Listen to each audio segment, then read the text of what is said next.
No creo en el mal.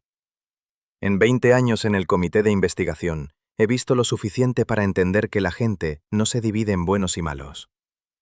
Hay enfermos, hay desesperados, hay quienes han sido reducidos a polvo por la vida. Pero el mal es para los cuentos, para las historias de miedo de la abuela sobre demonios. Eso pensaba hasta lo de la calle Sadovaya, número 17. Ahora no duermo. Llevo 3 meses así. Las pastillas no ayudan, el alcohol tampoco, ya lo he probado. Cierro los ojos y veo sus caras. No asustadas, no atormentadas, agradecidas. Miraban a sus torturadores con gratitud, y eso me asusta más que cualquier cadáver que haya visto en mi carrera. El 11 de marzo me llamaron a las 6 de la mañana. Ya estaba despierto, sentado en la cocina, viendo cómo el amanecer gris corroía lentamente la oscuridad tras la ventana. El divorcio de Elena me dejó este piso, la cafetera y la costumbre de despertarme a las 4, cuando ella solía irse al hospital a su turno. Han pasado 3 años, pero el cuerpo lo recuerda todo. «Dolokhov», dije al teléfono. «Artyom Sergeyevich, aquí». La voz del agente de guardia era extraña, no alterada, sino desconcertada. «Aquí hay algo que no se entiende. En Sadovaya, mejor venga usted mismo». Sadovaya es un barrio antiguo, un sector de casas unifamiliares que agoniza entre los nuevos edificios. Las casas allí son de antes de la guerra, con calefacción de leña y los servicios en el patio. Viven principalmente ancianos que no tienen a dónde ir, y aquellos a quienes les da igual dónde beber. Encontré el número 17 por la cantidad de coches acumulados. 2 patrullas, una ambulancia, otra ambulancia. Demasiado para un barrio así. La casa tenía buen aspecto, y eso fue lo primero que me sorprendió. Pintura fresca en las contraventanas, una valla cuidada, un camino despejado hasta el porche. No era un tugurio ni una ruina. Una casa normal y bien mantenida. Un joven sargento estaba fumando en el porche. Cuando me acerqué, me miró como si acabara de ver un fantasma. Allí dentro, tragó saliva. Allí hay gente, 6. ¿Vivos? 5. Una mujer. No terminó la frase, se dio la vuelta. Noté que le temblaban las manos. Subí los escalones y entré. Lo primero que sentí fue el olor. No el que uno espera en estos casos. No a descomposición ni a inmundicia. Olía a algo herbal, dulzón. Más tarde el forense dijo, una mezcla de hierbas para fumar. Pero entonces simplemente pensé, incienso. Como en una iglesia. La casa por dentro era espaciosa. Una habitación grande, casi vacía. Ni televisor, ni muebles, solo colchones en el suelo, colocados en círculo. 6 colchones. En las paredes nada. Paredes encaladas desnudas. 5 personas estaban sentadas en sus colchones. No tumbadas, sino sentadas. Rectas, con las manos cruzadas sobre las rodillas, como en una reunión. A su alrededor, los médicos se movían nerviosamente, pero no del todo. Parecía que no sabían qué hacer. Uno sostenía un gotero, pero no lo colocaba. Otro simplemente estaba de pie con un maletín abierto. «Capitán Dolokhov, comité de investigación», me presenté. «¿Qué ocurre aquí?» Se me acercó una mujer con el uniforme de la ambulancia, no muy joven, con cara de cansancio. «Se niegan a recibir ayuda». «¿En qué sentido?» «En el sentido literal», bajó la voz. «Hemos intentado examinarlos, ponerles goteros, están muy deshidratados, no nos dejan, dicen que no lo necesitan». Miré a los que estaban sentados. Ahora, fijándome bien, vi agotamiento. Los 5 estaban delgados hasta la transparencia, mejillas hundidas, clavículas prominentes. La ropa, unas camisas grises y holgadas idénticas, les colgaba como en perchas. Pero los ojos estaban vivos y tranquilos. Me acerqué al más cercano, un hombre de unos 50 años con barba canosa. «Soy el capitán Dolokhov. ¿Cómo se llama?» Me miró, no asustado, no hostil, con una curiosidad suave, como se mira a un niño que ha hecho una pregunta tonta. «Los nombres no importan», dijo. «Hemos renunciado a los nombres». «Bien, entonces dígame, ¿quién les ha hecho esto?» «¿Hecho?», sonrió. «Nadie ha hecho nada. Nos han salvado». La sexta, la que no sobrevivió, estaba en la habitación contigua. Una pequeña cámara, aparentemente un antiguo trastero. Un colchón en el suelo, sobre el colchón, el cuerpo bajo una sábana. Levanté un borde. Una mujer. Es difícil determinar la edad. El agotamiento hace que todos parezcan igual de viejos. Tal vez 30, tal vez 50. La piel se ceñía al cráneo como pergamino, los ojos cerrados. En el rostro, una expresión de absoluta paz. ¿Causa de la muerte? Le pregunté al forense, que ya estaba trabajando cerca. Preliminarmente agotamiento, insuficiencia orgánica, pero lo sabré con más precisión después de la autopsia. Hizo una pausa. Es una cosa extraña, capitán. ¿Qué cosa? Ningún rastro de violencia, ninguna lesión. Simplemente se apagó. Cubrí el rostro con la sábana y volví a la habitación grande. Los 5 seguían sentados en sus sitios. Los médicos se habían retirado, apiñados en un rincón. Sentí su desconcierto, era casi tangible.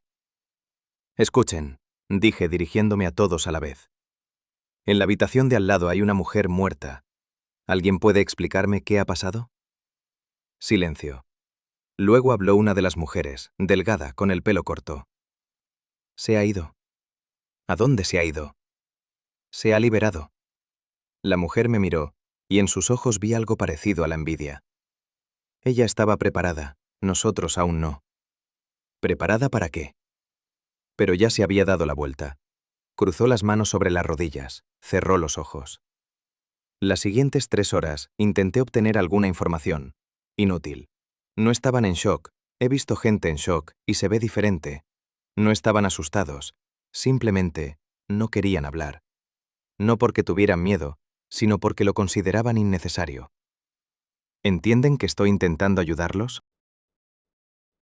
Le pregunté al canoso, al que mentalmente llamé el anciano. No pedimos ayuda. Su amiga murió. Se liberó. ¿De qué? Me miró con algo parecido a la lástima. No lo entenderás, hasta que lo entiendas. Ese hasta se me quedó grabado en la cabeza. No, nunca. No, no puedes. Hasta. Como si fuera cuestión de tiempo. Como si tarde o temprano yo también lo entendería. Al mediodía llegó el furgón policial. Había que llevar a los 5 a un reconocimiento médico, a la fuerza, ya que se negaban voluntariamente. Cuando los sacaban, yo estaba de pie en el porche. Y entonces sucedió. Una de las mujeres, la de pelo corto, de repente se detuvo a mi lado. El agente la tiró del brazo, pero ella no hizo caso. Me miraba, directamente a los ojos. No ambulancia, dijo en voz baja. Por favor, no hospital. ¿Por qué? Volveremos. Su voz tembló. Por primera vez en toda la mañana escuché emoción en ella. Miedo. Volveremos a la vida anterior, a la mugre, al dolor. Por favor. Se la llevaron. Pero yo me quedé allí mucho tiempo, mirando la casa ordenada con las ventanas limpias. Tenía miedo, pero no de lo que había allí. Tenía miedo de lo que había afuera. Por la noche estaba sentado en el despacho, revisando los informes. Los vecinos aportaron poco. Compraron la casa hace aproximadamente 1 año, vivían en silencio. A veces oían gritos, pero no aterradores, no pidiendo ayuda. Más bien, cantos, o llantos, o algo intermedio. Una vecina, una anciana de la casa de enfrente, dijo: «Se lo dije al policía de barrio, a Dremov. Me dijo que los estaban tratando del alcoholismo, con métodos naturales».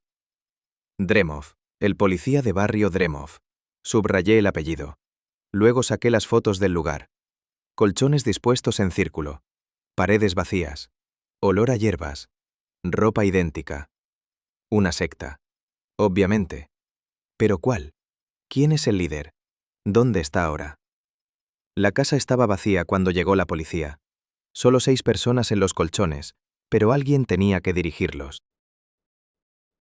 Alguien traía comida, aunque poca, pero estaban vivos. Alguien les cortaba el pelo, todos lo tenían igual de corto. Alguien... Dejé las fotos. Alguien les enseñó a tener miedo de la libertad. Esa noche, por primera vez, no pude dormir. Estaba acostado en la oscuridad y pensaba en la mujer de pelo corto, en sus ojos cuando me rogaba que no llamara a la ambulancia. Me miraba como a un verdugo, como si fuera a hacerle algo terrible, y yo estaba tratando de salvarla. ¿O no? ¿Y si para ella la salvación se veía diferente? ¿Y si esa casa, esos colchones, esa desnutrición eran la salvación de algo peor? Me levanté, me serví un whisky. Lo bebí sin sentir el sabor. Afuera empezaba a amanecer. Un amanecer gris, igual que ayer, igual que será mañana. Sabía que esto era solo el principio, que en algún lugar hay una persona que construyó esa casa, reunió a esas personas, les enseñó a renunciar a sus nombres y a tener miedo de la vida normal. Y esa persona ahora está en libertad. Abrí la libreta y escribí: Dremov, policía de barrio. ¿Por qué no reaccionó a las quejas? Abajo añadí: ¿quién es el dueño de la casa? ¿Quién pagaba las facturas? ¿De dónde venía la comida? Y aún más abajo, casi automáticamente, ¿qué querían decir con quote, 3, bajo?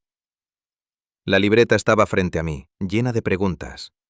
Afuera comenzaba un nuevo día, y yo seguía pensando en su rostro, en el de la que no sobrevivió, en la expresión de absoluta paz. Así no lucen las víctimas. Así lucen las personas que obtuvieron lo que querían. El puesto de policía de barrio estaba situado en una ampliación de un edificio de viviendas, 3 habitaciones con pintura desconchada y un olor a humedad que no se disipaba ni siquiera en verano. Encontré el despacho de Dremov al final del pasillo, tras una puerta con un letrero que decía «Agente de policía Dremov VS». Me estaba esperando.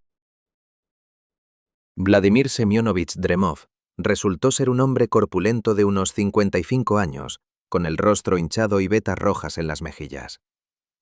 El uniforme le quedaba holgado, como si lo hubieran comprado una talla más grande, o como si antes le quedara bien y luego el dueño se hubiera desinflado por dentro, conservando solo la apariencia externa. ¿Dorohov?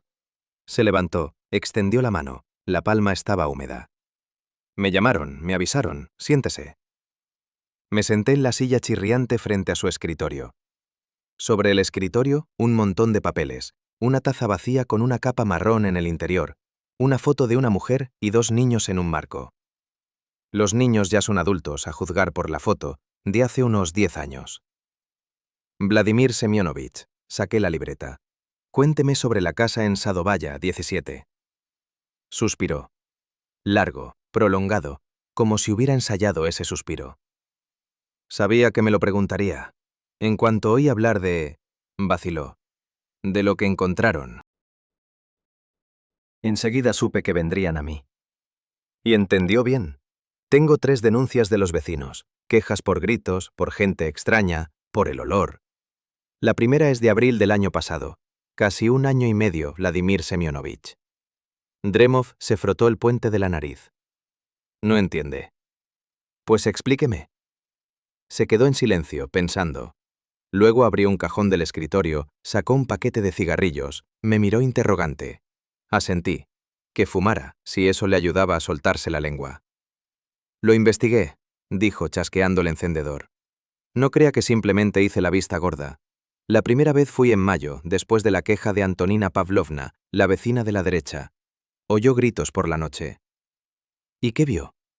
Nada. Aspiró una bocanada. Quiero decir, una casa normal, limpia, bien cuidada.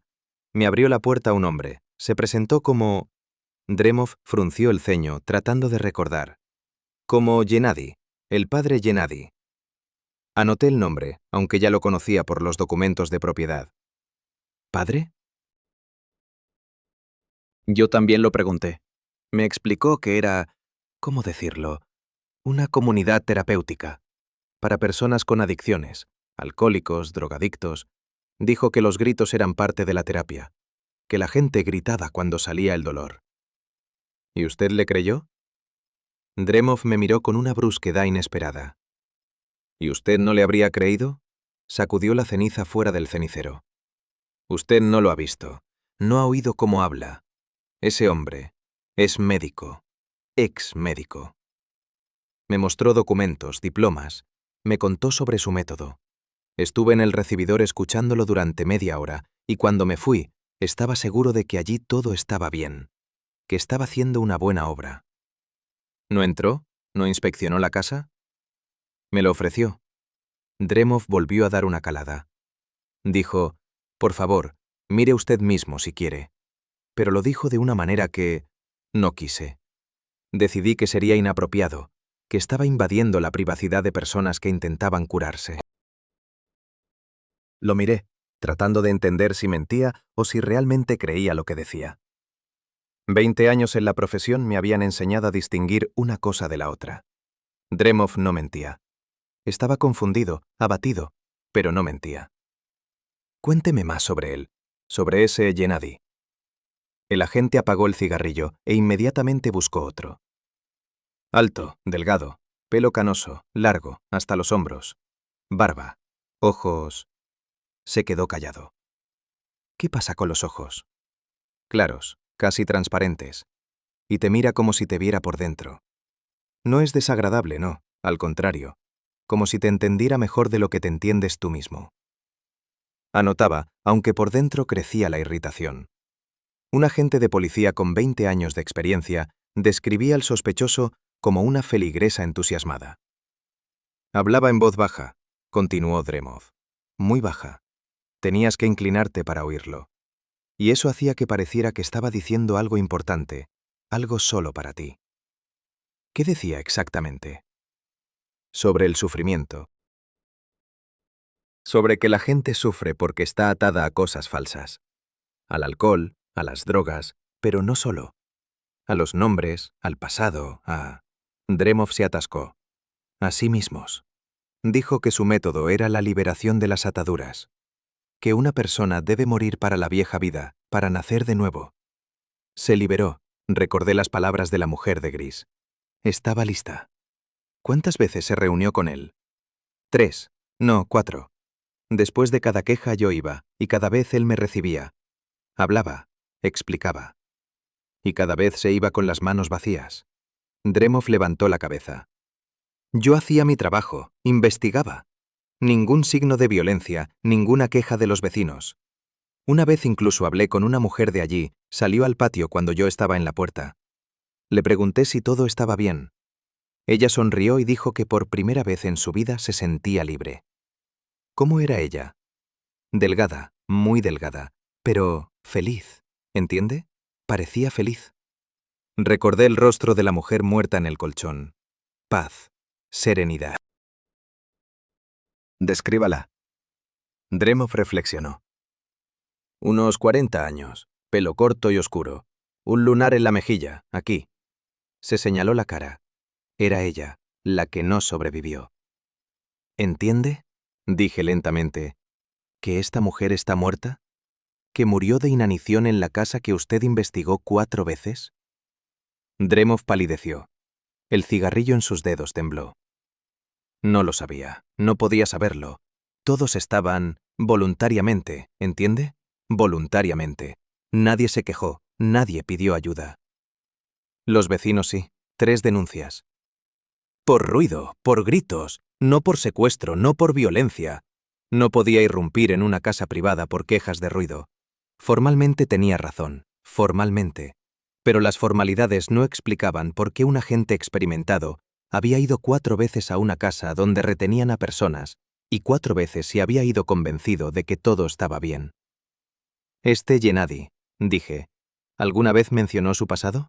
¿Dónde trabajó? ¿Por qué dejó la medicina? Dremov asintió. Dijo que había trabajado como especialista en adicciones. En alguna clínica, no recuerdo el nombre. Dijo que se había desilusionado de la medicina oficial. Que trata los síntomas, no la causa.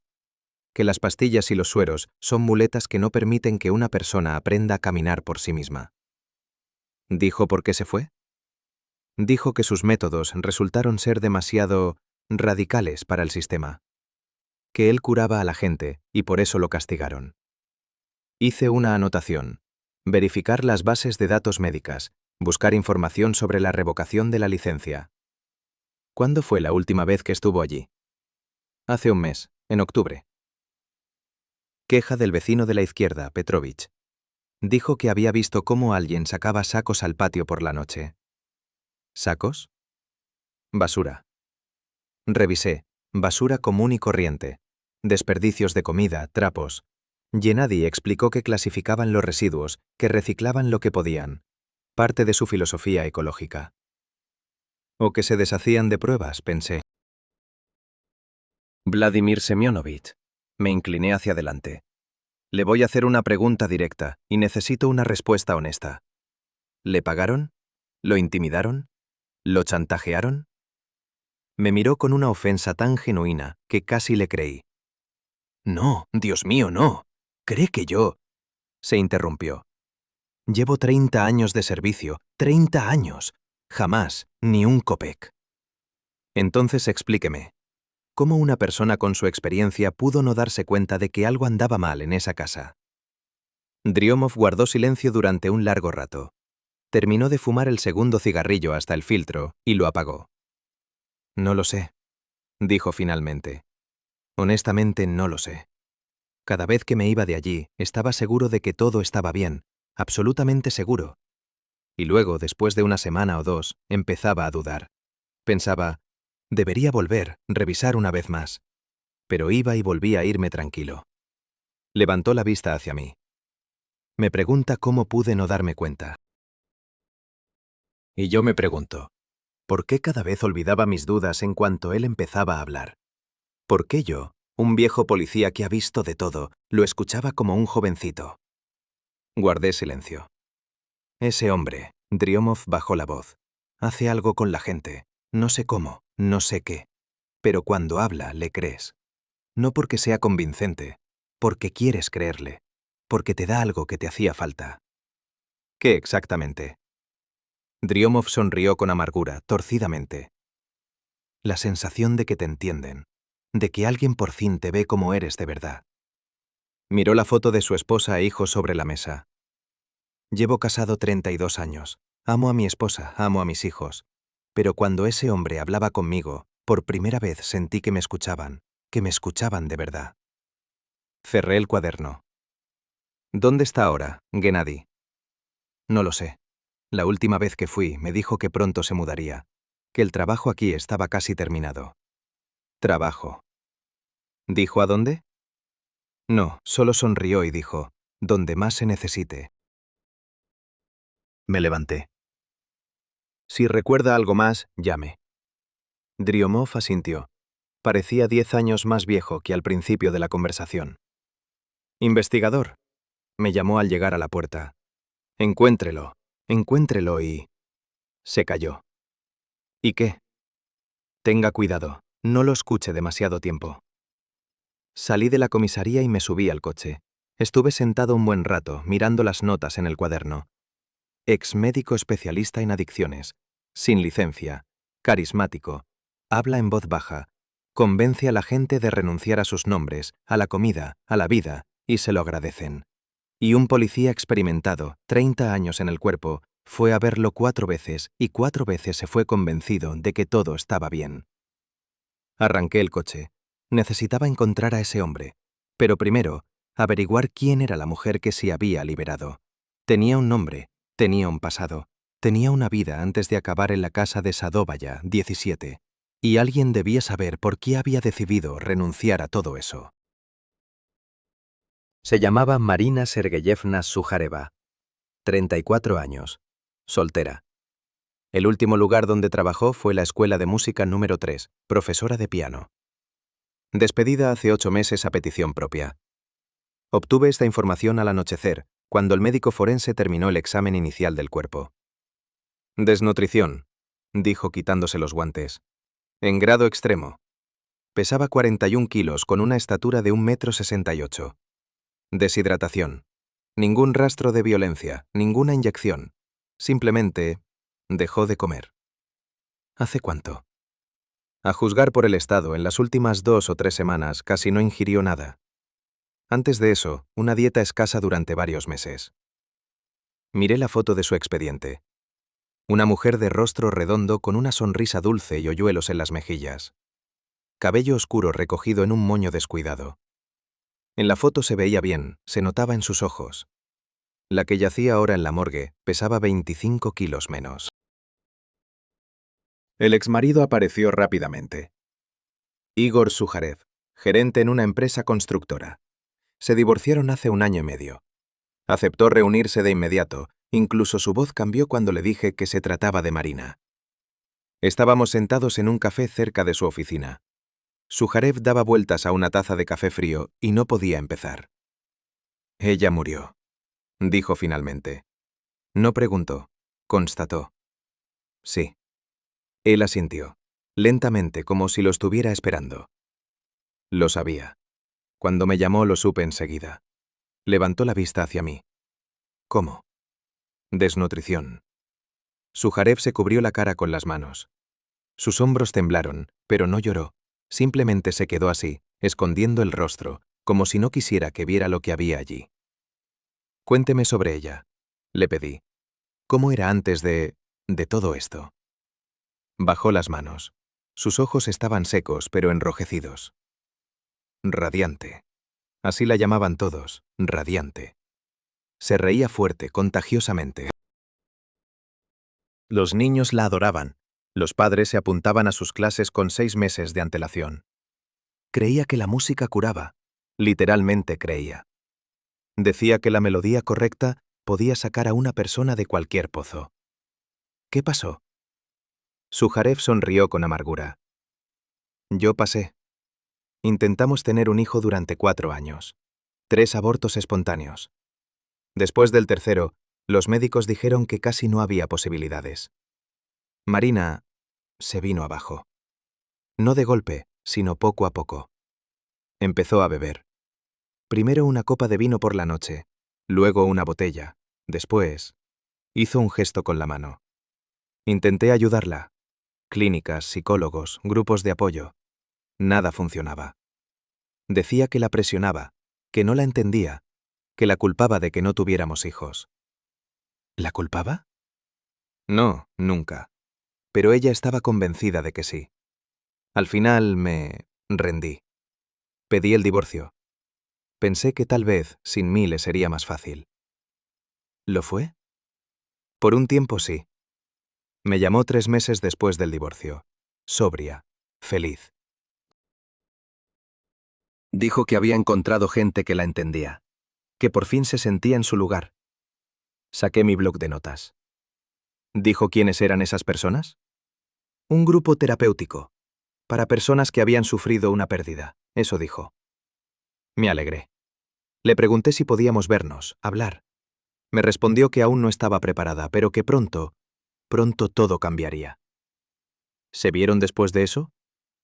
Sugarev negó con la cabeza. Dejó de contestar el teléfono. Al mes, el número estaba desconectado. Fui a su casa. El piso estaba vacío. Los vecinos dijeron que se había mudado. Intenté encontrarla, pero extendió las manos. Una persona tiene derecho a desaparecer, ¿verdad? Eso fue lo que dijo la policía. Guardé silencio. ¿Le quedaron cosas de ella? ¿Cartas? ¿Apuntes? Solo lo que dejó en el piso. La dueña me dio una caja. No la he abierto. No he podido. La caja estaba sobre mi mesa en el despacho. Una caja de cartón normal de plátanos, sellada con cinta adhesiva. Dentro había partituras, algunos libros de teoría musical, fotografías, una flor seca en una maceta pequeña. Y un cuaderno. Un cuaderno normal de cuadrícula, lleno de una letra menuda. Empecé a leer. 14 de marzo. Hoy he ido a la primera sesión. No sé qué esperaba, quizás otro círculo de alcohólicos anónimos con sus lamentos interminables. Pero esto es diferente. Éramos 7. Estábamos sentados en círculo y el guía, se llama Gennady Pavlovich, simplemente preguntó: _quote _11 no _quote _12 ni quote 13. Simplemente, ¿qué han perdido? Me eché a llorar. Por primera vez en 1 año hablé de los niños, de los que nunca llegaron a nacer, de cómo los recuerdo a todos, a cada uno, aunque solo estuvieron conmigo unas pocas semanas. Él escuchó. No interrumpió, no dio consejos, simplemente escuchó. Y luego dijo, quote-14-. Pregunté, ¿cuál? Sonrió. Tiene una sonrisa extraña, cálida, pero los ojos fríos. No, no fríos, transparentes. Como si miraras a través del agua. __quote-15-_. Quiero estar preparada. Pasé varias páginas. 28 de marzo. Gennady Pavlovich dice que el dolor es apego. Sufrimos porque estamos apegados a lo que ya no está. A las personas, a las cosas, a las versiones de nosotros mismos. Hoy nos ha pedido que escribamos una lista de todo lo que tenemos miedo de perder. A mí me han salido 3 páginas. El piso, el trabajo, la salud, los amigos, los recuerdos de mi madre, la música, la capacidad de sentir. No supe qué responder. Todos guardaron silencio. Suena aterrador. Y al mismo tiempo, como un alivio. 15 de abril. Me he mudado a la comunidad. Gennady Pavlovich dijo que así sería más fácil. El entorno nos influye más de lo que pensamos. Mi piso estaba lleno de detonantes. Botellas, vacías pero las guardaba. Cosas de bebé que compré cuando aún tenía esperanza. Fotos con Igor. Aquí no hay nada de eso. Paredes blancas, muebles sencillos, un colchón en el suelo. Y gente que entiende. Ahora somos 5 en la casa. Sin contar a Gennady Pavlovich. Comemos juntos, meditamos juntos, hablamos. Nada de alcohol, nada de teléfonos, nada de noticias del mundo exterior. Por primera vez en año y medio, no pienso en beber. Las entradas se volvían más cortas. La letra cambiaba, se hacía más pequeña, más irregular. 3 de mayo. Gennady Pavlovich explicó lo de la comida. El cuerpo es un ancla. Cuanto menos le demos, más ligera se vuelve el alma. No es inanición, es liberación. Comemos una vez al día, poco. Arroz, verduras, es suficiente. Es extraño, pero no siento hambre. Siento claridad. 20 de mayo. Hoy he renunciado a mi nombre. Ahora soy simplemente __quote-18-__. Como los demás. El nombre es otro apego. Marina es la que bebía, la que perdía hijos, la que abandonó su marido. Hermana es una hoja en blanco. Gennady Pavlovich lloró cuando se lo dije. Dice que estoy progresando más rápido que nadie. 8 de junio. Vino un policía. El agente de la zona, gordo, sudoroso, miraba con desconfianza. Gennady Pavlovich habló con él en el patio y luego me pidió que saliera. __quote-19-__. Lo dije. El policía preguntó cómo me sentía.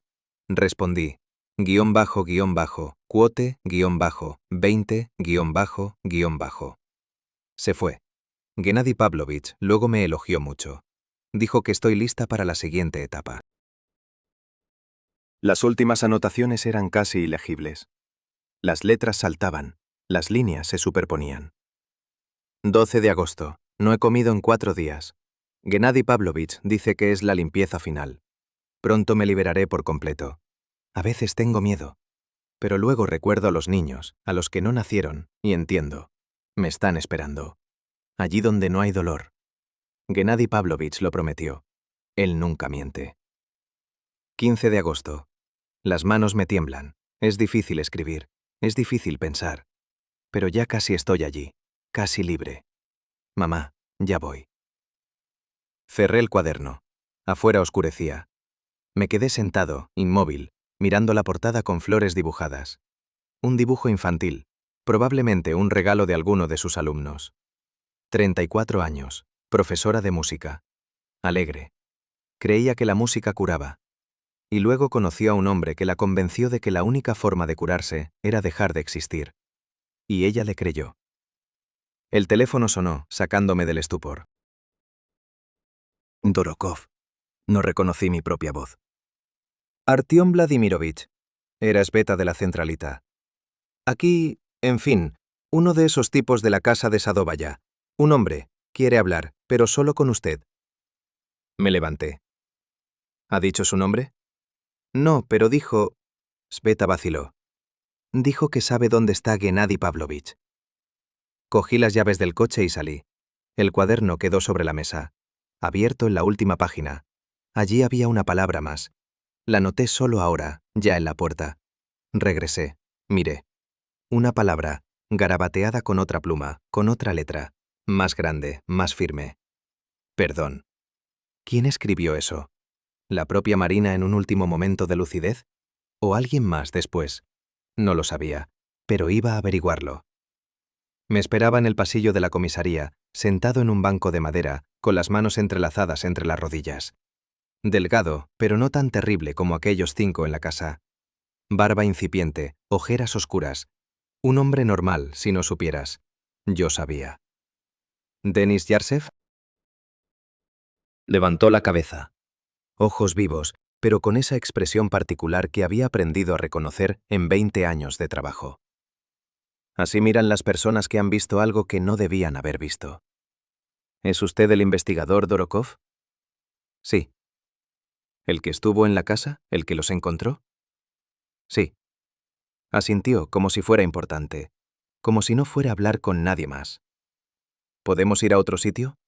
Miró al agente de servicio tras el cristal. Por favor. Lo llevé a la sala de interrogatorios. Una habitación pequeña, una mesa, 2 sillas, una ventana enrejada. Se sentó y empezó a hablar de inmediato, apresuradamente, como si temiera cambiar de opinión. Me fui de allí 3 semanas antes de que los encontraran. Escapé. Por la noche, por la ventana del baño. Tragó saliva. Soy el único que ha escapado, en todo este tiempo. Encendí la grabadora. La puse sobre la mesa entre nosotros. Cuénteme desde el principio. Denis Yarsev, 29 años, programador. Heroína. 4 años, 2 intentos de dejarla, ambos fallidos. Su madre murió cuando él tenía 23. Su padre abandonó la familia aún antes. Una historia clásica, si es que tales historias pueden ser clásicas. Encontré un anuncio en Internet, dijo mirando sus manos. Liberación de la adicción, metodología propia, gratis. Gratis era importante. Ya no me quedaba nada, ni dinero, ni trabajo, ni personas que me necesitaran. ¿Cuándo fue esto? Hace 11 meses, febrero, lo anoté. Había un número de teléfono, llamé. Respondió una voz masculina, tranquila, suave. Me preguntó de qué quería liberarme. Le dije, de la heroína. Me dijo, eso no es lo principal. La heroína es solo un síntoma. ¿De qué quiere liberarse en realidad? Denis se calló. Se frotó la cara con las palmas de las manos. No sabía qué responder. Y él esperó. Simplemente esperó, en silencio. Y de repente dije, de mí mismo. Quiero liberarme de mí mismo. Me miró a los ojos. ¿Entiende? Yo mismo lo dije. Él no me lo sugirió, yo mismo. ¿Era Gennady Pavlovich? Sí, aunque entonces no se presentó. Simplemente dijo que podía ayudarme y me dio una dirección. La casa en Sadovaya, 17. Denis llegó allí en febrero, en medio de una tormenta de nieve. La puerta la abrió un hombre de unos 50 años, alto, canoso, con una barba cuidada y ojos que Denis describió igual que Dremov, claros, casi transparentes. Me miraba y yo sentía... Denis se atascó. Es difícil de explicar. Como si me viera por dentro, todo lo que escondo, todo de lo que me avergüenzo. Y no me juzga, en absoluto. Simplemente ve y acepta. ¿Qué pasó después? Me hizo pasar. Estaba limpio, cálido, olía a hierbas. En el salón había gente sentada, 4 o 5, no recuerdo bien, con la misma ropa, camisetas grises, pantalones grises.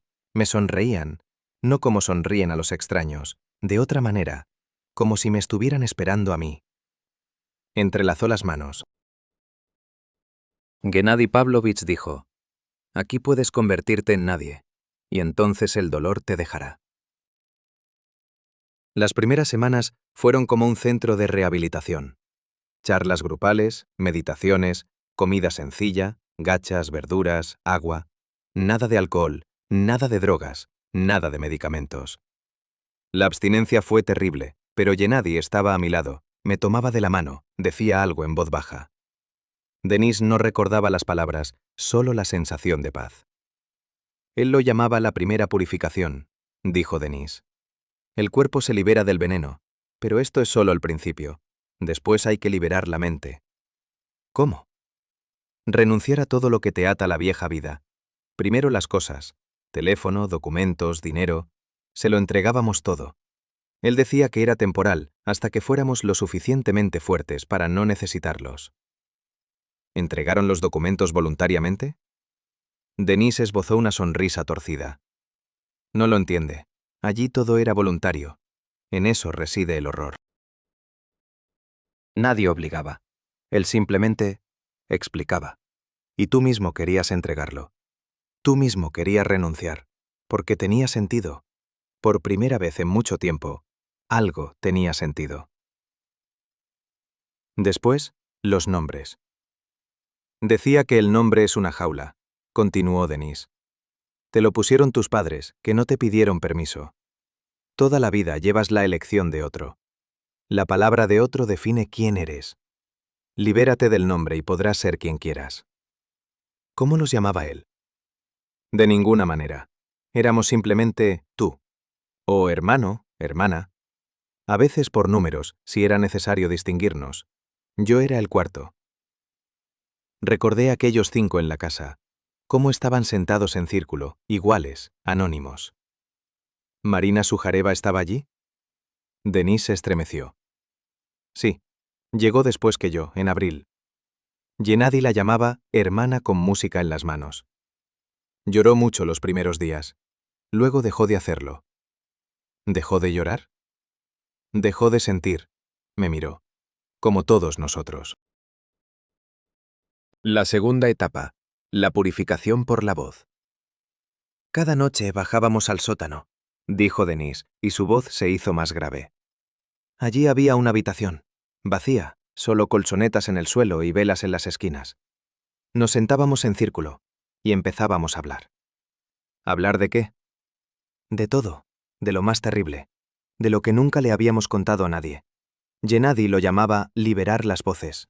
Decía que dentro de cada uno de nosotros viven voces, la vergüenza, el miedo, la culpa, el odio. Y mientras las escondemos, ellas nos controlan. Hay que liberarlas, gritarlas. ¿Gritarlas? Sí, Denise tragó saliva. Gritábamos, durante horas. Primero palabras, todo lo que se había acumulado. Luego simplemente gritos, hasta quedarnos afónicos, hasta que no quedaba nada. Los vecinos se quejaban de los gritos. Dremov les quitaba importancia. Los están curando del alcoholismo. ¿Y se sentían mejor después de eso? Al principio sí. Denise cerró los ojos. Al principio había alivio, de verdad. Como si te quitaras un peso que habías llevado toda la vida. Pero luego había que repetirlo, una y otra vez, cada noche. Si no, las voces volvían. La tercera etapa, la comida. Gennady decía que el cuerpo también es una jaula.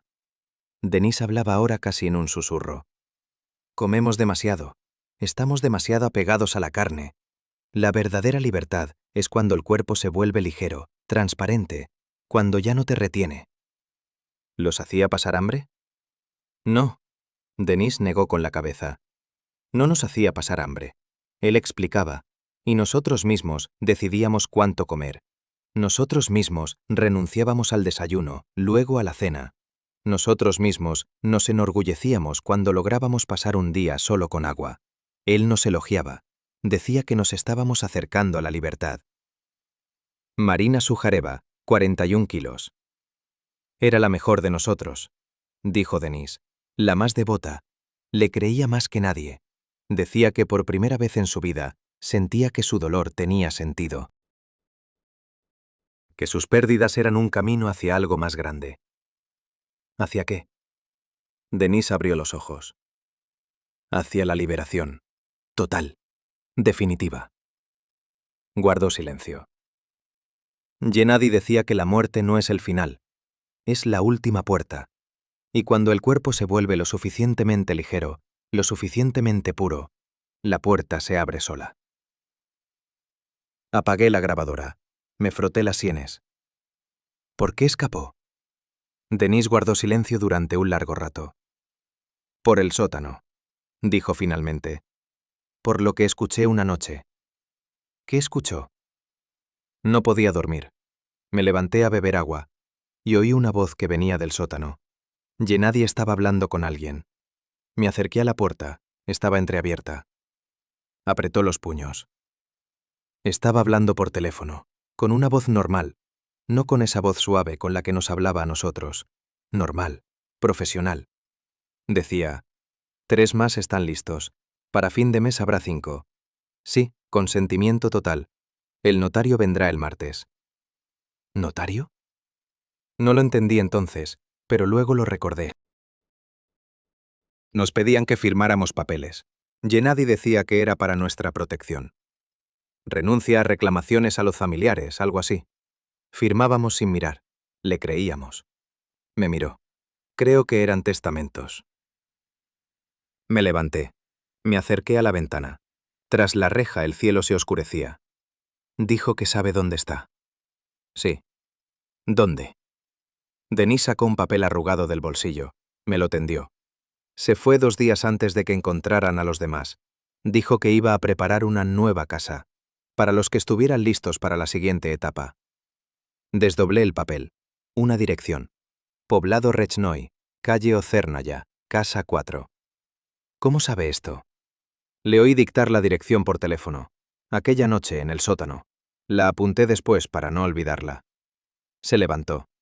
Ya hay gente allí, dijo. Nuevos, estoy seguro. Él nunca se detenía. Guardé el papel en el bolsillo. Una pregunta más. En el diario de Marina había una palabra. Perdón. Escrita con otra letra. ¿Es suya?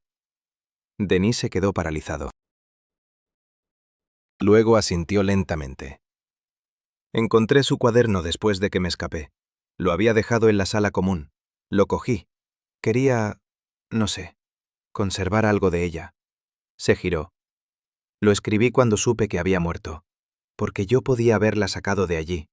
Podía haberlo intentado, pero solo me salvé a mí mismo. Se dirigió a la puerta, se detuvo. Encuéntrenlo, dijo sin volverse, antes de que libere a alguien más. La puerta se cerró. Saqué el papel. Miré la dirección. Poblado Rechnoi. 2 horas en coche. Cogí el teléfono y marqué el número del grupo operativo. Afuera se había hecho completamente de noche. En algún lugar de allí, en la casa de la calle Ocernaya, gente vestida de gris estaba sentada en círculo, preparándose para liberar sus voces. Solo esperaba que llegáramos antes de que alguno de ellos se volviera lo suficientemente ligero. Llegamos 6 horas tarde. La casa de la calle Ocernaya en el poblado Rechnoi estaba vacía. Los colchones del sótano aún conservaban el calor. En la cocina, restos de una papilla líquida en una olla. En el cubo de la basura, recortes de tela gris. Pero ni personas, ni documentos, ni rastro de a dónde se habían ido. Alguien les avisó, dijo el agente Lesa, inspeccionando las habitaciones. Se fueron limpios, profesional. Yo estaba de pie en el sótano mirando la pared. Allí colgaba un póster, lo único que habían dejado. Un esquema. En el centro, un círculo con la inscripción «Yo», y de él salían flechas hacia otros círculos. Familia, trabajo, propiedades, cuerpo, miedo a la muerte. Cada círculo externo estaba tachado con rojo. Debajo del esquema, una firma manuscrita. El camino a la libertad es el camino de la renuncia. Fotografié el póster y subí. El agente de policía Fyodor Melnik llevaba 23 años trabajando en esta zona. Lo encontré en el puesto de policía, una habitación minúscula en el ayuntamiento que olía a papeles viejos y café soluble. Tenía 54 años. Le quedaba 1 año para jubilarse. Esto lo supe por su expediente personal, que solicité de camino. Melnik era corpulento, con la cara roja y las manos acostumbradas al trabajo físico. Al ver mi placa no se sorprendió. Solo suspiró y me indicó una silla. Por la casa de la calle Ocernaya, ¿verdad? ¿Lo sabía? ¿Que allí vivía gente? Sí, lo sabía. Se frotó el puente de la nariz. ¿Que allí pasaba algo ilegal? No. Puse sobre la mesa la fotografía de Gennady Pavlovich, la que encontraron entre las pertenencias de Marina Sujareva. Un hombre de unos 50 años, con una barba corta y canosa, gafas de montura fina. Ojos claros, casi transparentes. Dremov los había descrito con precisión. Cuénteme sobre él. Melnik miró la foto durante un buen rato. Luego se reclinó en la silla. Gennady Pavlovich Vorokhta. Se mudó aquí hace 3 años. Compró la casa, la renovó. Educado, culto. Dijo que era médico jubilado, que quería una vida tranquila. ¿Y usted se lo creyó? ¿Y por qué no? Melnik extendió las manos. El pueblo es pequeño, todos se conocen. Una persona nueva es un acontecimiento. Él vino a verme, se presentó, me mostró los documentos. Todo en regla. ¿Cuándo aparecieron los demás? Al cabo de medio año, más o menos. Primero una mujer, luego un hombre. Explicó que eran familiares lejanos, que habían venido de visita. Luego más gente. Melnik guardó silencio. Le pregunté. Dijo que era una comunidad terapéutica. Gente con adicciones que querían empezar una nueva vida lejos de la ciudad. ¿Y no lo comprobó? Lo comprobé. Melnik alzó la voz, luego se corrigió. Lo comprobé. Fui 2 veces. Todo limpio, ordenado. La gente rara, sí. Delgada, silenciosa, pero no asustada. Pregunté, ¿los tienen aquí a la fuerza? Se reían. Decían que era la primera vez en su vida que se sentían libres. Saqué mi bloc de notas. ¿Se quejaron los vecinos? Una se quejó. Antonina Sergeyevna, 2 casas más allá. Decía que oía gritos por la noche. Fui, pregunté. Gennady Pavlovich explicó. Sesiones terapéuticas. La gente liberaba emociones que habían acumulado durante años. Gritaban, lloraban. Parte del tratamiento. ¿Y usted se lo creyó? Repetí. Melnik me miró con una mirada pesada. ¿Alguna vez ha visto a alguien que realmente quiere dejar de beber? Yo sí. Muchas veces. Están dispuestos a todo. A cualquier humillación, a cualquier dolor. Si les dices que tienen que gritar en el sótano, gritarán. Si les dices que tienen que ayunar, ayunarán. Se levantó, se acercó a la ventana. Mi hermano se alcoholizó. Murió a los 42. Su mujer lo dejó. Sus hijos le dieron la espalda. Al final vivía en un cobertizo, como un perro. Intenté ayudarlo. Lo llevé a médicos, a clínicas. Inútil. Él no quería. Melnik se giró. Y estos querían. Lo vi. Querían cambiar. Y Gennady Pavlovich les ayudaba. Eso me parecía. Guardé silencio dejándole desahogarse. Es importante dejar que la persona cuente su versión hasta el final. ¿Cuándo se dio cuenta de que algo no iba bien? Melnik volvió a la mesa. Se sentó. Le temblaban ligeramente las manos. Hace un mes, quizás mes y medio. Pasaba por delante de la casa, vi a una mujer en el patio. Ella se calló buscando las palabras. Era como una sombra. La piel gris, los ojos vacíos. Estaba sentada en el suelo mirando al sol. No entornaba los ojos. ¿Tomó alguna medida? Le pregunté si estaba bien. Ella sonrió y dijo, ya casi estoy lista. Le pregunté, ¿para qué? Ella dijo, para la libertad. El agente Melnik sacó una botella de vodka a medio consumir del cajón de su escritorio. La miró y la volvió a guardar. Fui a ver a Gennady Pavlovich. Le dije que la mujer parecía enferma, que necesitaba un médico. Melnik negó con la cabeza. Me miró como si hubiera dicho una tontería. Y me preguntó, Fyodor Ivanovich, ¿alguna vez ha pensado en lo que nos hace aferrarnos a la vida? ¿Qué le respondió? Nada. Él siguió hablando. De que somos esclavos de nuestros miedos. Que tememos perder el trabajo, la salud, a nuestros seres queridos. Que esos miedos nos hacen infelices. ¿Y sus protegidos? Ellos aprenden a soltar. Primero las cosas, luego los apegos, luego el mismo deseo de vivir. Y entonces se vuelven verdaderamente libres. Melnik me miró. Yo estaba allí parado escuchando. ¿Y sabe qué? Una parte de mí lo entendía. Después de la muerte de mi hermano, después del divorcio, después de todo, entendía de qué hablaba. Qué fácil sería simplemente dejar de tener miedo, dejar de desear. Pero no lo denunció. No, respondió bajando la mirada. No lo denuncié. Le di un minuto. Luego pregunté. ¿Le pagaba? Melnik se estremeció, como si lo hubieran golpeado. No, nunca. ¿Regalos? ¿Favores?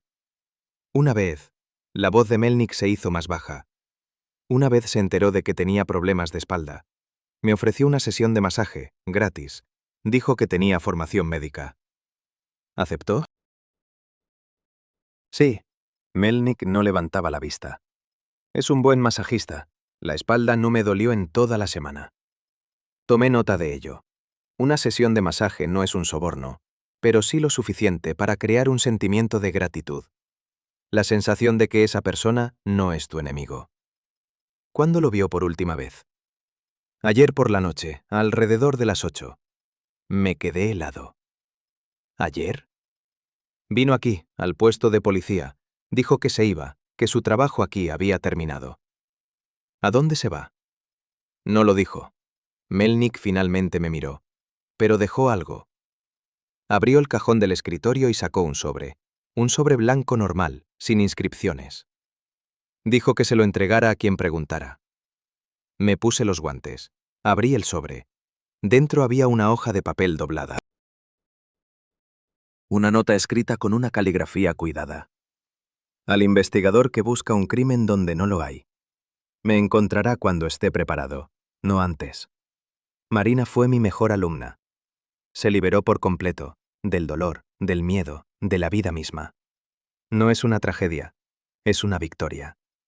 Los demás aún no están preparados. Volverán a sus adicciones, a sus miedos, a sus pequeñas muertes. Usted no podrá ayudarlos. Nadie podrá ayudarlos, excepto yo.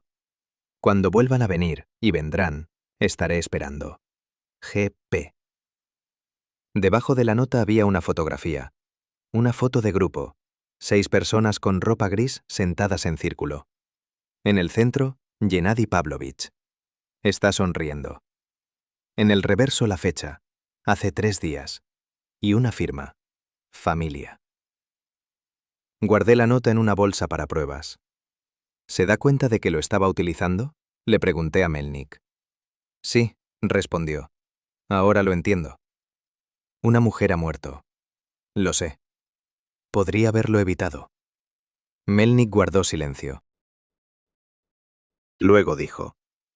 Llevo 23 años trabajando como agente de policía de barrio. He separado peleas de borrachos. He atrapado a pequeños ladrones. He calmado a vecinos que se pelean por una valla. Pensaba que conocía a la gente. Pensaba que podía distinguir a un criminal de una persona normal. Miró la fotografía de Gennady Pavlovich. Pero esto era algo diferente. No amenazaba, no pegaba, no los mantenía encerrados. Simplemente hablaba. Y ellos escuchaban, y creían, y querían lo que él les daba. ¿La muerte? La libertad. Melnik negó con la cabeza. Ellos lo llamaban libertad. Me levanté. Tendrá que prestar declaración oficial, y lo más probable es que haya una investigación interna. Lo sé, dijo Melnik. Estoy preparado.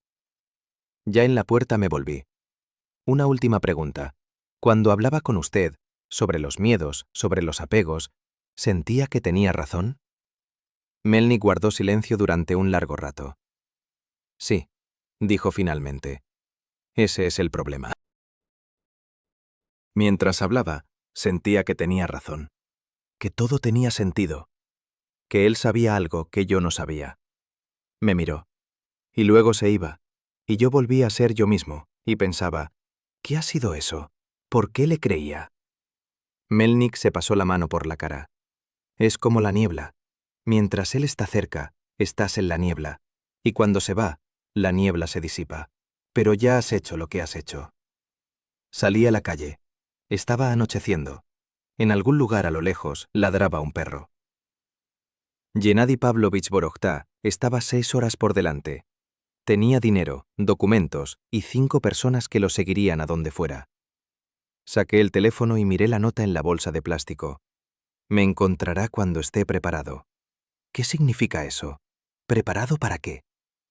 El teléfono vibró. Un mensaje de Lyosha. Hemos encontrado algo en el sótano, tienes que verlo. Volví a la casa de la calle Ocernaya. La niebla no se disipaba, solo se espesaba. Zoya Petrovna Kartashova abrió la puerta antes de que pudiera llamar. La vi llegar por la ventana. Se apartó, dejándome entrar en el recibidor. Por fin alguien ha venido que no va a quitárselo de encima. Tenía 67 años, pero se movía con la energía de alguien acostumbrado a tener bajo control a 30 adolescentes a la vez. Ex subdirectora, se notaba a la legua. Espalda recta, mirada penetrante por encima de las gafas, el pelo canoso recogido en un moño impecable. Soy el investigador Dorohov. Me presenté. Lo sé, lo he leído en las noticias. Señaló la cocina. ¿Quiere té? Aunque qué té, tiene usted cara de no haber dormido en 2 días. Tenía razón. Después del sótano de la calle Osiornaya, después de lo que Lyosha me enseñó en ese sótano, no podía ni siquiera pensar en dormir. Grabaciones de vídeo. Decenas de horas de grabaciones de vídeo. Gennady Pavlovich lo documentaba todo. Cuénteme lo de las denuncias. Pedí sentándome a la mesa cubierta con un mantel de encaje. Zoya Petrovna puso delante de mí una taza que no había pedido y se sentó enfrente. La primera la puse en marzo. Sacó de un cajón del aparador una carpeta gruesa. Copias de todas las reclamaciones, 23 en total. A la policía, a la administración, a la inspección sanitaria, al policía de barrio en persona. Cogí la carpeta. Cada denuncia, cuidadosamente mecanografiada, con fecha y descripción. 14 de marzo, aproximadamente a las 23:00. Se oían gritos procedentes de la casa número 17. Al menos 3 voces. Duración, aproximadamente 1 hora. 21 de marzo, 4:30. Canto o recitado polifónico. No se pudieron distinguir las palabras. Continuó hasta el amanecer. 3 de abril. En el patio de la casa número 17 vi a una mujer joven, extremadamente demacrada. Al preguntarle cómo se sentía, sonrió y dijo, quote, 50, ojos vacíos. Recomiendo una investigación. Driomov vino, dijo Zoya Petrovna, observando cómo hojeaba las páginas. Siempre lo mismo. Ya nos ocuparemos, Zoya Petrovna. Están en tratamiento, Zoya Petrovna. La gente está allí voluntariamente, Zoya Petrovna. ¿Habló con él después de cada inspección? Hablé. Apretó los labios. Cambiaba. Levanté la vista de los papeles. ¿Qué quiere decir con cambiaba? Zoya Petrovna se levantó y se acercó a la ventana. Desde allí se veía la casa de la calle Sadovaya, 17. La cinta amarilla, un coche de policía en la puerta. La primera vez, en marzo, estaba normal. Prometió investigar, incluso lo apuntó en su bloc de notas. La segunda vez, en abril, ya estaba irritado. Dijo que me preocupaba en vano, que allí había gente decente. La tercera... Se calló. ¿La tercera? La tercera vez vino a verme él solo, sin que lo llamara. Se sentó en esta silla donde está usted sentado y empezó a contarme cosas. Sentí un escalofrío en la nuca. ¿Sobre qué? Sobre los apegos. Zoya Petrovna se giró hacia mí. Sobre que todos somos esclavos de nuestros deseos. Que el miedo a la muerte es la cadena que nos mantiene en una jaula. Que allí, en esa casa, enseñan a la gente a ser libre. Se acercó a la mesa y se apoyó en ella con ambas manos. He trabajado 40 años con niños, Artyom. ¿Cómo es su patronímico? Sergeyevich. Artyom Sergeyevich, 40 años. He visto cómo los adolescentes caen bajo la influencia. Cómo un canalla carismático puede convertir a un niño normal en un instrumento. Sé cómo es. ¿Y cómo era? Driomov estaba sentado aquí y hablaba con palabras ajenas, como un texto aprendido de memoria. Y al mismo tiempo estaba absolutamente seguro de que eran sus propios pensamientos. Recordé al policía de barrio Melnik. No amenazaba, no presionaba, simplemente hablaba, y empezabas a pensar que se te había ocurrido a ti mismo. ¿Intentó convencerlo de lo contrario? Zoya Petrovna sonrió con ironía. Era subdirectora, jovencito. Lo intenté. Le di argumentos, Le mostré artículos sobre sectas, incluso encontré información sobre métodos de control mental. ¿Sabe lo que me respondió? ¿Qué? Zoya Petrovna simplemente tiene miedo de soltar el control. Es normal en una persona de su profesión. Pero piensa en cuánto sufrimiento causa esa necesidad de controlarlo todo. Negó con la cabeza. Y casi me lo creí, por un segundo. Porque tenía razón. Realmente he controlado todo toda mi vida. A los alumnos, el programa, el horario. A mi marido, mientras estuvo vivo. A mis hijos, hasta que se fueron. Pero no se rindió. No. Me miró a los ojos. Porque sé la diferencia entre control y cuidado. Entre orden y prisión. Ese hombre, Gennady Pavlovich, o como se llame, toma la verdad y la pone patas arriba. Sí, los apegos causan dolor, pero sin ellos no somos personas, somos cáscaras vacías. Volví a mirar sus denuncias, 23 en total, de marzo a octubre. ¿Por qué no se rindió? Zoya Petrovna guardó silencio. Luego volvió a sentarse a la mesa. En mayo la vi, a la mujer que murió, Marina Sujareva, 41 kilos. Cuénteme. Salió al patio. Era temprano por la mañana, sobre las 6. Yo me levanto temprano, es costumbre. Zoya Petrovna se quitó las gafas y las limpió con el borde de la chaqueta. Estaba de pie mirando al cielo. Simplemente estaba de pie mirando. La llamé a través de la valla. ¿Qué dijo? Al principio nada. Se giró, me miró, sonrió y dijo: «Es bonito, ¿verdad?» Antes no me daba cuenta de lo bonito que es el cielo. Pensaba demasiado en mí misma. Zoya Petrovna se volvió a poner las gafas. Y luego añadió: «Pronto podré mirarlo eternamente». Lo anoté en mi bloc de notas. La mano me temblaba ligeramente. Le pregunté cómo se llamaba. Se echó a reír. Dijo: «Ya no tengo nombre. El nombre es una jaula que nos ponen nuestros padres. Yo me he liberado». ¿Escribió sobre esto en la denuncia? Lo escribí. Zoya Petrovna asintió hacia la carpeta. La solicitud del 23 de mayo. Dremov dijo que era parte de la terapia, que renunciar al nombre ayuda a dejar ir el pasado. ¿Y usted siguió escribiendo? ¿Qué otra cosa podía hacer? Abrió los brazos. Soy una anciana. No puedo derribar una puerta, no puedo sacar a la fuerza a gente que no quiere irse. Solo puedo escribir. Y esperar que alguien lo lea. Cerré la carpeta. ¿Alguna vez ha visto al propio Gennady Pavlovich? Zoya Petrovna se quedó paralizada. Una vez. ¿Cuándo? En junio. Vino a verme. Me incliné hacia adelante. ¿Aquí? ¿A esta casa? Sí. Juntó las manos sobre la mesa. Llamó a la puerta. Se presentó. Dijo que quería hablar, disipar mis temores. ¿Y usted le dejó entrar? Yo era la subdirectora, repitió. He hablado con padres de drogadictos, con bandidos, con personas mentalmente inestables. No le tengo miedo a las conversaciones. ¿Qué le dijo? Zoya Petrovna se levantó, se acercó al aparador, sacó una botella de coñac empezada. ¿Quiere? No. Se sirvió 2 dedos. Se lo bebió de un trago. Se sentó aquí mismo, durante 2 horas. Me habló de su método, de cómo la gente acude a él destrozada, dependiente, desesperada, y cómo él les ayuda a liberarse. ¿De qué? De todo. Dejó la copa sobre la mesa. Del miedo, del dolor, de los deseos, de ellos mismos. Suena como la muerte. Terminó ella por mí. Se lo dije así. ¿Sabe lo que me respondió? ¿Qué? Zoya Petrovna, es usted asombrosamente perspicaz. Sí, es la muerte. La muerte del viejo yo. La muerte de las ilusiones. La muerte del sufrimiento. ¿Acaso eso es malo? Se sirvió más coñac, pero no lo bebió. Y lo decía con tanta calma, con tanta convicción, como si le explicara a un niño que 2 más 2 son 4. Una verdad evidente que yo, por alguna razón, no entendía.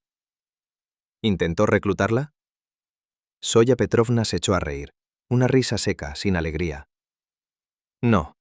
Dijo que yo era demasiado fuerte, que a gente como yo no se la puede liberar, solo se la puede sortear. Y luego añadió algo extraño. ¿Qué? Usted será testigo. Todo milagro necesita un testigo que no cree. Si no, ¿cómo demostrar que el milagro ha ocurrido? Sentí un escalofrío en la espalda. ¿Y después de eso se fue? Sí. Soya Petrovna miró por la ventana hacia la casa número 17. Pero antes de irse se giró y me dijo: «Siga escribiendo denuncias, Soya Petrovna. Las necesito». ¿Las necesita? ¿Para qué? No lo sé. Negó con la cabeza. Pero después de esa conversación, escribí 14 solicitudes más. Y cada vez pensaba: ¿quizás es eso lo que quiere? ¿Quizás estoy jugando a su juego? Me levanté de la mesa.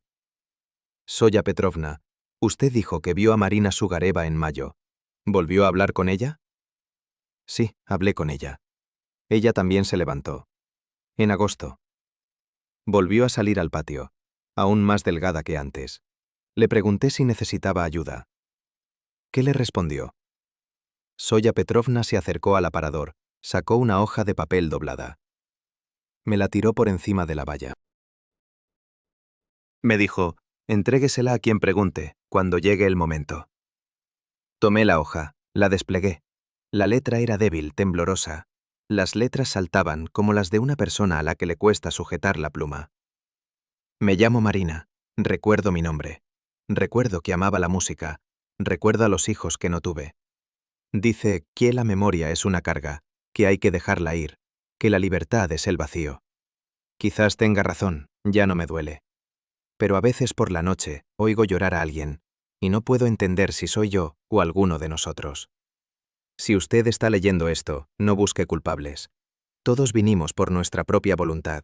Todos nos quedamos por nuestra propia voluntad. Él no mantiene las puertas cerradas con llave. Él encierra algo dentro de nosotros. No sé qué es exactamente, pero siento cómo se muere. Doblé la hoja. ¿Por qué no le entregó esto a la policía de inmediato? Soya Petrovna me miró. Se lo entregué, a Dremov, ese mismo día. ¿Y qué le dijo?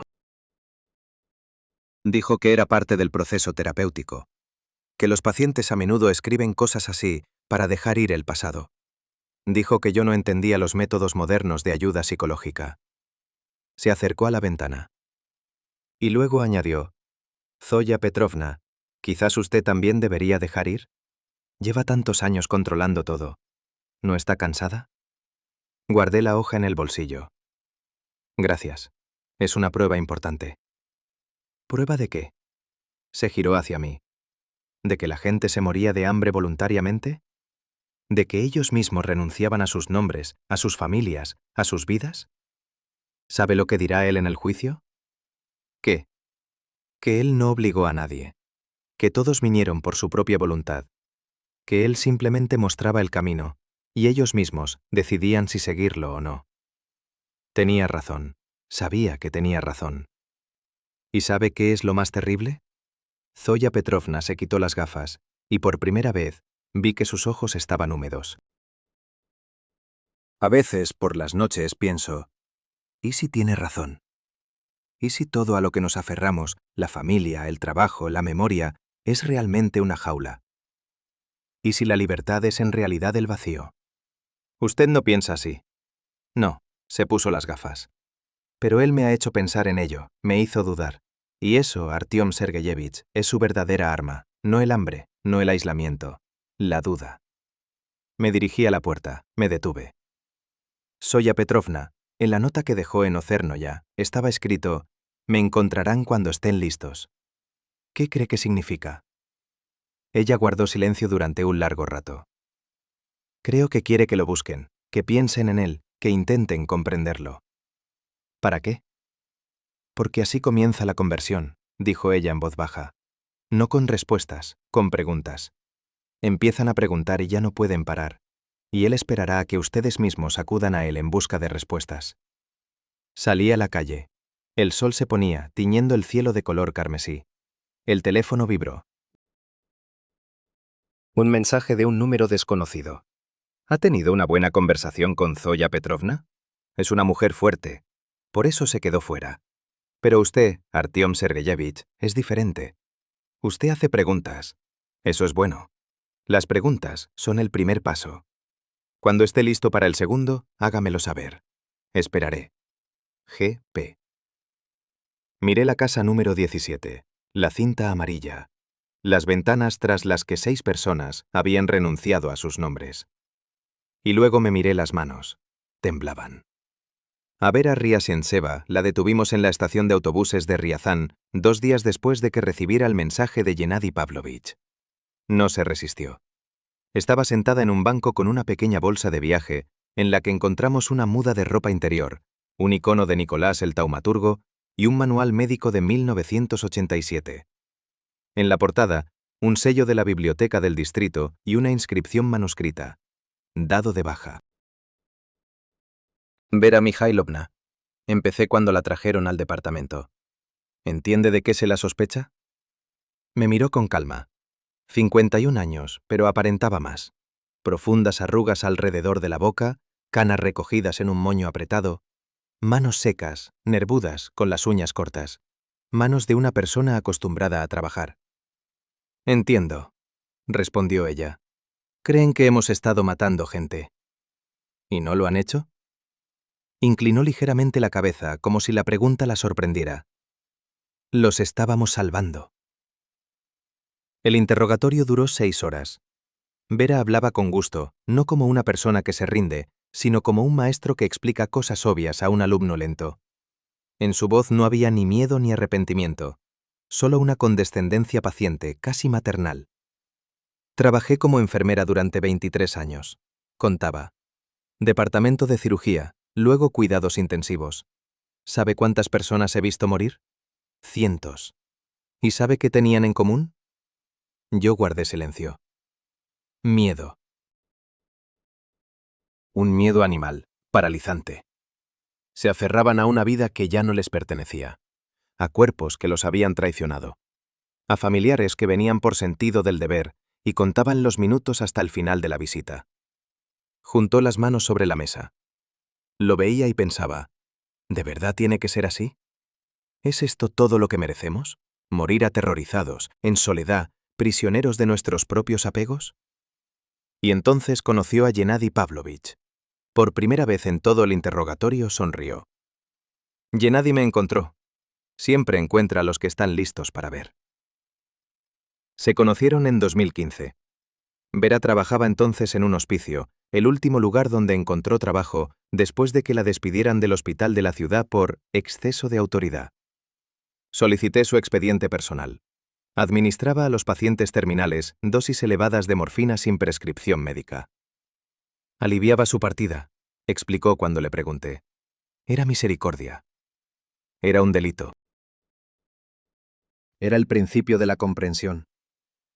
Gennady Pavlovich Boroitá apareció en el hospicio como voluntario. Leía libros a los moribundos, hablaba con ellos, les tomaba la mano en los últimos momentos.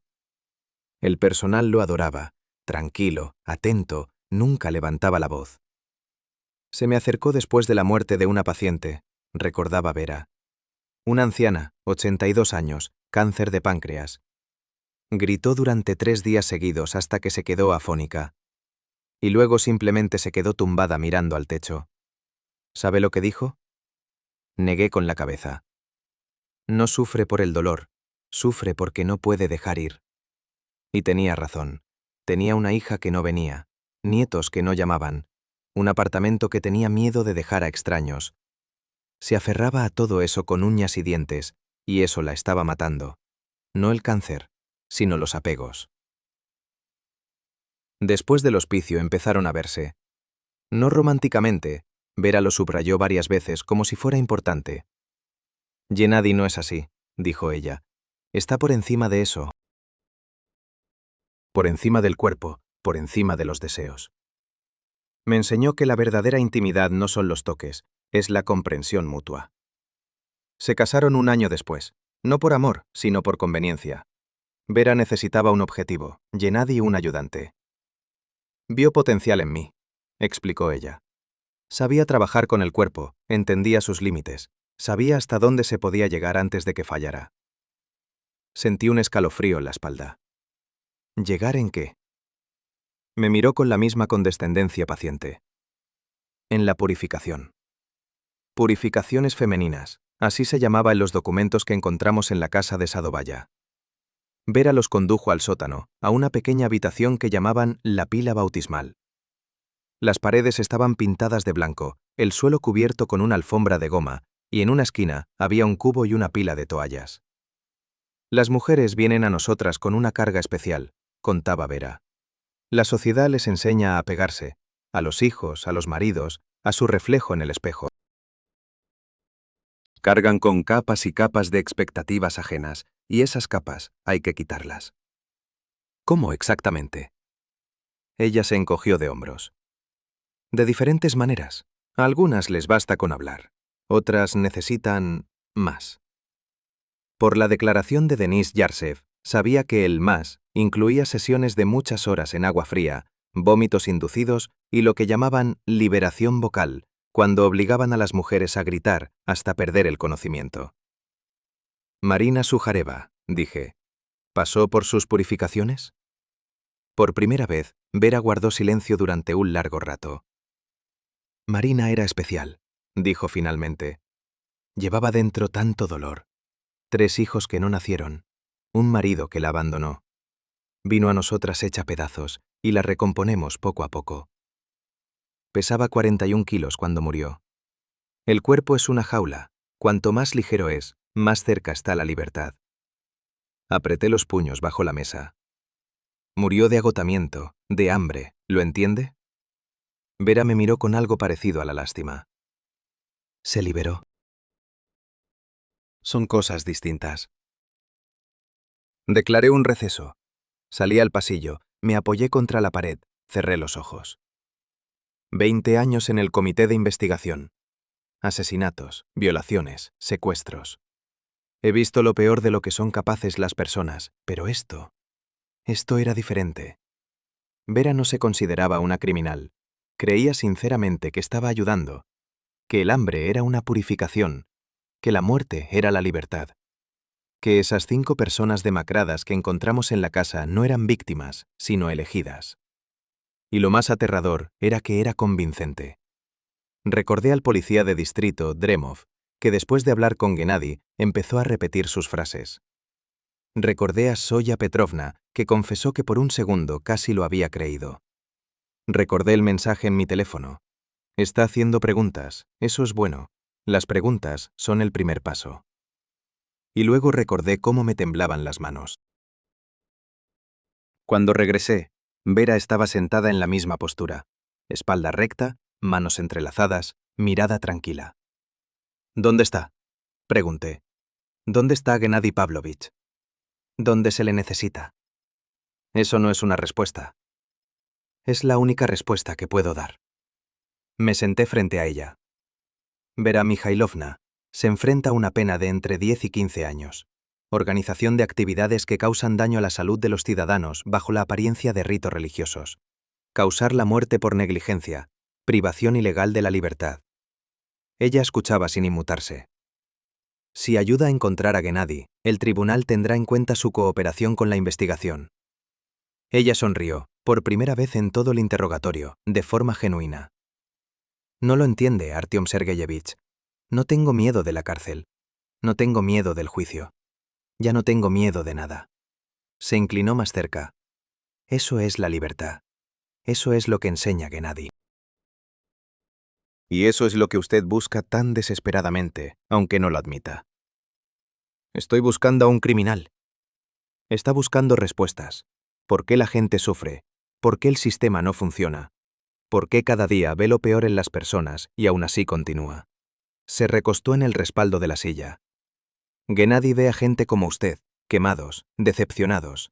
Aquellos que hacen preguntas para las que no hay respuestas, y él les da paz. Él les da la muerte. Él les da una lección.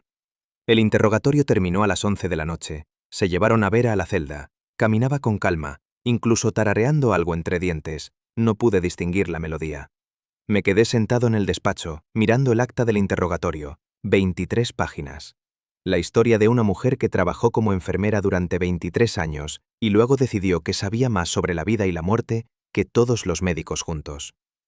El teléfono vibró. El mismo número desconocido. Vera le ha contado la verdad, pero no toda.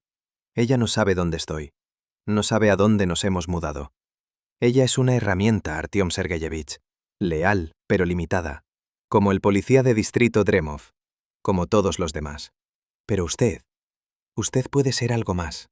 Lo veo en sus preguntas, en su persistencia, en cómo tiembla cuando se acerca a la verdad. No me teme a mí, teme que yo tenga razón. GP. Releí el mensaje 3 veces, y luego hice lo que no debía hacer. Y luego hice lo que no debía hacer. Respondí. ¿Dónde está? La respuesta llegó un minuto después. Donde me encuentre cuando esté listo.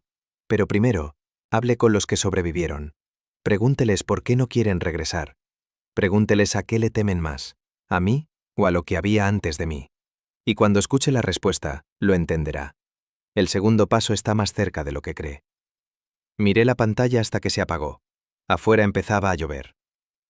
El diario fue encontrado 3 días después del arresto de Vera Riasentseva.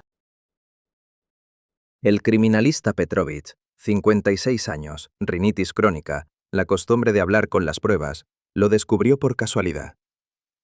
Estaba abriendo los colchones en busca de documentos ocultos cuando un delgado cuaderno con una cubierta de hule se cayó del forro del tercero. Artyom Sergeyevich, me llamó a las 2 de la mañana. Tiene que ver esto. Llegué 40 minutos después. La casa en Sadovaya, 17, estaba oscura, acordonada con cinta policial que ondeaba al viento como una bandera de luto. Dentro olía a humedad y a algo dulzón, entre incienso y descomposición. Petrovich me esperaba en la habitación donde habíamos encontrado los cuerpos. Los colchones estaban rajados, su contenido, espuma amarilla, muelles, cabellos de alguien, extendido sobre polietileno. Aquí tiene. Me tendió un cuaderno con guantes. La tercera marina, Sujareva, llevaba un diario. Me puse los guantes y abrí la primera página. 14 de marzo. Me llamo Marina Sujareva. Tengo 34 años, soy profesora de piano. Era. Ahora no sé quién soy. Pero hoy, por primera vez en un año, he sentido que alguien me necesita. Estuve leyendo toda la noche. Sentado en mi coche frente a la casa, con la luz interior encendida, leí hasta que empezó a amanecer. La lluvia tamborileaba en el techo. A veces me detenía, encendía un cigarrillo, miraba las ventanas oscuras de la casa. Luego continuaba. Las primeras entradas eran pulcras, la letra, regular, de maestra. Marina escribía sobre cómo había encontrado un folleto de renacimiento en el hospital después de un intento de suicidio. Cómo había llamado al número y había escuchado una voz masculina suave. Venga, le ayudaremos. 18 de marzo, primera visita. La casa es limpia, luminosa, huele a hierbas, menta, manzanilla. Me recibió una mujer con un delantal blanco, Vera, la ayudante. Me abrazó. Simplemente me abrazó, sin decir nada. Me eché a llorar en el recibidor. Luego vino él, Gennady Pavlovich. Tiene unos 60 años, canoso, los ojos claros, muy claros, casi transparentes. Me escuchó durante 4 horas. 4 horas. Ni una sola vez me interrumpió, ni una sola vez miró el reloj. Cuando le conté lo de Katia, cómo Igor se la llevó, cómo la jueza dijo __QOTE_78__, cómo estuve bebiendo 3 días sin parar, lloró conmigo. Me dijo, QOTE 79. Por primera vez en un año, me dormí sin somníferos. Encendí el tercer cigarrillo. Un coche patrulla pasó por la ventana, iluminando el asfalto mojado con los faros. 25 de marzo. Me mudé a la casa. GP dijo que así sería más fácil. Aquí hay otros 5. No nos llamamos por nuestros nombres. __QOTE _80__. Yo soy la tercera. Un número, no una etiqueta. Es extraño, pero me libera. Hablamos mucho. GP explica. El dolor es un apego a lo que se ha perdido. Katia es mi apego. La música es un apego. Incluso el cuerpo es un apego. Dice, quote, 81, Suena raro, pero después de 3 botellas al día y un puñado de pastillas, ¿por qué no intentarlo? Pasé varias páginas. La letra empezó a cambiar. Las letras se hicieron más grandes, las líneas más torcidas. 3 de abril. Primera recaída. Encontré un teléfono. Vera lo dejó en la cocina. Y llamé a Katia. Solo quería escuchar su voz. Dijo, quote, 82, y colgué. JP se enteró, no sé cómo. No gritó. Simplemente me miró con esos ojos transparentes y dijo, quote, 83, 48 horas en el armario. Una habitación pequeña sin ventanas, solo un colchón y un cubo. Oscuridad. Silencio. A veces Vera traía agua. Pensé que me volvería loca. Pero al segundo día algo pasó. Dejé de pensar en Katia. Dejé de pensar en nada. Simplemente me senté y respiré. Cuando me dejaron salir, JP me abrazó y me dijo, quote, 84, Me merecía este castigo. Soy débil. Papá tiene razón. Papá. Empezó a llamarlo padre. Las siguientes entradas las leí con dificultad, no por la letra, sino por el contenido. 12 de abril. Purificación por la voz. Bajamos al sótano y gritamos. Primero, nuestros nombres. Luego, los nombres de aquellos a quienes hemos perdido. Luego, simplemente sonidos. GP dice, quote, 85, punto asterisco asterisco. Grité quote, 86, durante tanto tiempo que me quedé sin voz. No pude hablar durante 3 días. Pero cuando la voz volvió, el nombre dejó de doler. Funciona, realmente funciona. 20 de abril. Comemos una vez al día. Arroz, a veces verduras. GP explica, el cuerpo es una jaula para el alma. Cuanto más ligera es la jaula, más libre es el alma. Peso 54 kilogramos, menos 8 en un mes. Me mareo, pero es un mareo agradable, como si estuviera flotando. 2 de mayo. Hoy estuve en el patio. Una anciana de la casa de al lado me miraba a través de la valla. Le sonreí. El cielo era tan hermoso, azul, infinito. Le dije, quote, 87, Se asustó y se fue. La gente de fuera no lo entiende. Están apegados a sus miedos. Nosotros somos libres. Zoya Petrovna Kartashova. Vio a Marina en mayo. La describió como demacrada, pero sonriente. Ahora sabía lo que había detrás de esa sonrisa. En junio, las entradas se volvieron incoherentes. La letra saltaba, las palabras se interrumpían a medias. 8 de junio, purificación femenina. Vera, pila bautismal, agua fría, largo, mucho. Gritaba hasta que no. Luego calor. GP dijo orgulloso, he dado otro paso. 15 de junio, 49 kilogramos, se me cae el pelo. Vera dice que es normal. El cuerpo se desprende de lo innecesario. Pronto solo quedará. Solo. 23 de junio. Vi a Katia en sueños. Tocaba el piano, mi sonata. Me desperté y no lloré. Antes habría llorado. Ahora nada. Vacío. GP dice que eso es la libertad. 4 de julio. La quinta ha muerto. No, se ha liberado. Estábamos sentados a su alrededor cantando. GP le cogía la mano. Ella sonreía. Lo último que dijo fue, por fin. Yo también quiero, por fin. La quinta. Eso significa que hubo otra muerte antes de Marina. No encontramos el cuerpo. Eso significa que lo sacaron de allí. Lo enterraron en algún sitio. Otra víctima sin nombre. Últimas páginas. 10 de octubre. 43 kilogramos. No puedo levantarme. Vera me trae agua. GP viene todos los días. Se sienta a mi lado. Dice que ya casi estoy lista. El último apego es el miedo a la muerte. Cuando lo suelte, seré libre. Ya no tengo miedo. Katia, perdóname. No pude ser tu madre. Pero quizás allí donde vaya, pueda convertirme en algo más. GP lo promete. 12 de octubre, última anotación. Mi cuerpo es una jaula. Pronto me liberaré. Padre lo prometió. Si alguien encuentra esto, no me lamentéis. Yo lo elegí. Nadie me obligó. Simplemente quería dejar de sufrir. Y dejé de hacerlo. Esto no es la muerte. Es una puerta. Estoy lista para cruzarla. Cerré el cuaderno. Amanecía tras la ventana. Había dejado de llover. El edificio en Sadovaya 17 estaba mojado, silencioso, normal. Los vecinos ya se despertaban. En las ventanas de enfrente se encendían las luces. Alguien salía a pasear al perro.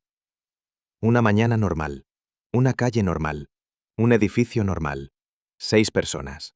No, al menos 7, si contamos a la quinta. Personas que acudieron en busca de ayuda y la recibieron. Recibieron justo lo que buscaban. La liberación del dolor. De los apegos. De sí mismos. Saqué el teléfono. El mensaje de Borochtá seguía ahí. Pregúntales por qué no quieren volver. Pregúntales a qué le tienen más miedo. ¿A mí o a lo que había antes de mí? Sabía la respuesta. Ahora lo sabía. No le tenían miedo a él. Tenían miedo de volver a esa vida donde el dolor era insoportable, donde nadie los escuchaba durante 4 horas seguidas, donde no eran necesarios para nadie, ni siquiera para sí mismos. Borochtá les dio lo que nadie más les había dado: atención, pertenencia, sentido. Y luego les quitó todo lo demás, lenta, tiernamente, con cariño paternal. Y le agradecían por ello. Una semana después lo encontramos. No yo, sino los agentes de la región vecina. Alquilaba una casa en un pueblo cerca de Tula. Solo, sin seguidores. Cuando lo detuvieron, no se resistió. Simplemente sonrió y dijo: «Estaba esperando». En el juicio habló durante 4 horas. Sin abogado, se defendió a sí mismo. Explicó su filosofía, citó a místicos orientales, habló del sufrimiento de las personas que había salvado. Los miembros del jurado escuchaban con rostros pétreos. 5 supervivientes se negaron a testificar. Los 5. Incluso después de que les mostraran el diario de Marina. Incluso después de que les explicaran que Borochtá recibiría una pena menor sin sus testimonios. Una mujer, la segunda, en el mundo, Ana Ledniova, 42 años, excontable, me dijo a la salida de la sala: «No lo entiende. Él es el único que me vio de verdad. Pueden meterlo en la cárcel, pero no pueden quitarme lo que me dio». «¿Qué exactamente?», pregunté. Me miró con esos mismos ojos vacíos, tranquilos, que había visto el primer día. «Silencio», dijo. «Dentro». Antes solo había un grito. Borochtá recibió 12 años. Vera Riasentseva, 8. El agente de policía Dremov, libertad condicional por negligencia y expulsión del cuerpo. La casa en Sadovaya, 17, se vendió en subasta. Los nuevos dueños la demolieron y construyeron un lavadero de coches en su lugar. Terminé mi café y cerré la carpeta del caso. Nevaba tras la ventana de mi despacho, la primera nevada del año. Diciembre. 2 meses desde que entré por primera vez en esa casa. Sobre la mesa estaba el diario de Marina Sugareva, una copia, el original en el archivo. Lo había releído 4 veces. Buscaba el momento en que se la podía haber salvado. Cuando el sistema podía haber intervenido. Cuando alguien podía haber dicho: «Basta». No lo encontré. Porque Marina no quería que la salvaran, quería que la escucharan, y Borochtá escuchó, y luego lo usó como una ganzúa para abrir su alma. Abrí el cajón del escritorio. Allí había una fotografía. Marina Sugareva antes de todo esto. Igor la envió para la identificación. Pelo oscuro, ojos vivos, una leve sonrisa. Estaba sentada al piano, con los dedos sobre las teclas. Junto a ella, su última foto de la morgue. 41 kilos, pelo caído. Una sonrisa en el rostro muerto. La misma sonrisa. Volví a guardar las fotos en el cajón. Mi teléfono vibró. Un mensaje de un número desconocido. Ha leído su diario, ahora lo entiende. Ella no era una víctima, era una alumna que completó el camino. Me ha juzgado por dar a la gente lo que quería. Piénselo, Artyom Sergeyevich. Piense en cuántas personas como Marina están ahora sentadas en sus apartamentos, bebiendo solas, tragando pastillas, esperando que alguien las escuche. Yo escuché. ¿Y usted? Miré la pantalla. Luego borré el mensaje, Apagué el teléfono y salí del despacho. La nieve caía espesa, húmeda. Caminaba por la calle sin saber a dónde. La gente pasaba a mi lado, cada uno con su dolor, sus apegos, su grito interior. ¿Cuántos de ellos estarán buscando ahora un folleto con el letrero «Ayuda gratuita»? ¿Cuántos de ellos estarían dispuestos a darlo todo por 4 horas en las que simplemente los escucharan? No sabía la respuesta, pero sabía que en algún lugar, quizás en la ciudad vecina, quizás en la calle de al lado, ya se estaba abriendo una nueva puerta. Y alguien con ojos transparentes decía: «Vengan, les ayudaremos». Y alguien va.